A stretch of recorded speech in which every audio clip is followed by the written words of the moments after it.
శ్రీ గురుభ్యో నమః. ఇవాల్టి శీర్షిక సమస్యలు పరిహారం. ఒక్కొక్కసారి మనం జరిగిపోతాయి అనుకున్న పనులు చివరి క్షణంలో చేజారిపోతుంటాయి. మరికొన్ని పనులు చేయడం చాలా అవసరం, కానీ ఎలా జరుగుతాయో సాధ్యమేనా అనిపిస్తుంది.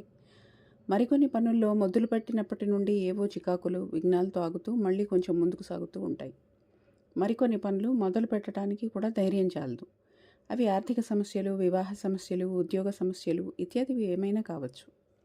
ఈ సమస్యలకి మహాపెరివా చెప్పిన పరిష్కారం ఏమిటంటే, ఇంటిల్లిపాది సకారాత్మక భావాలను కలిగి ఉండాలి. అలా ఉన్నప్పుడు మనం అనుకున్న పనుల్లో పురోగతి కనిపిస్తుంది. నకారాత్మక భావాలకు అడ్డుకట్ట వేయడానికి, సకారాత్మక భావాలు పెంపొందించుకోవడానికి గణపతి ఆరాధన చాలా అవసరం.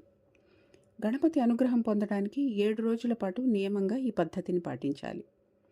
సామాన్యంగా అందరి ఇళ్లలో గణపతి ఫోటో కానీ విగ్రహం కానీ ఉంటుంది కదా. రేపు శనివారం మొదలు పెడదామనగా మళ్ళీ శుక్రవారం నాటికి 7 రోజులు పూర్తి చేయాలి. ఆ పరిహారం ఏమిటో తెలుసుకుందాం.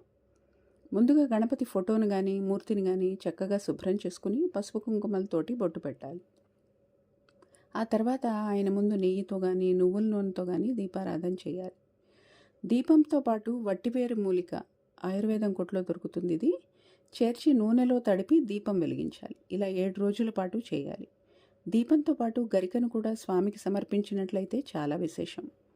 ఏ రోజు నిర్మాల్యం ఆ రోజు తీసి తాజాగా ఉన్న గరికను గణపతికి సమర్పించాలి. ఆ తర్వాత మీరు సమస్యనో కోరికనో చెప్పుకుని ప్రార్థించాలి. 7 రోజులు ఒకే విషయం గురించి మాత్రమే ప్రార్థన చేయాలి. రోజుకో సమస్యను కానీ కోరికను కానీ మార్చకూడదు. ఉద్యోగం గురించి, పెళ్లి గురించి, పిల్లల గురించి మీ ఇష్టం. ప్రతిరోజు ఉదయం స్నానం చేసి ఇలా గణపతిని ఆరాధించడం వలన ముడిపడని పనులు, విఘ్నాలతో ఆలస్యం అవుతున్న పనులు అనుకూలమై మంచి ఫలితాన్ని పొందుతారు. దీపం వెలిగించి మీ సమస్యను, కోరికను ఏదైనా స్వామికి విన్నపం చేసుకున్న తర్వాత గణపతి గాయత్రి మంత్రాన్ని పఠిస్తే చాలా మంచిది. విఘ్నాలు పటాపంచలవుతాయి.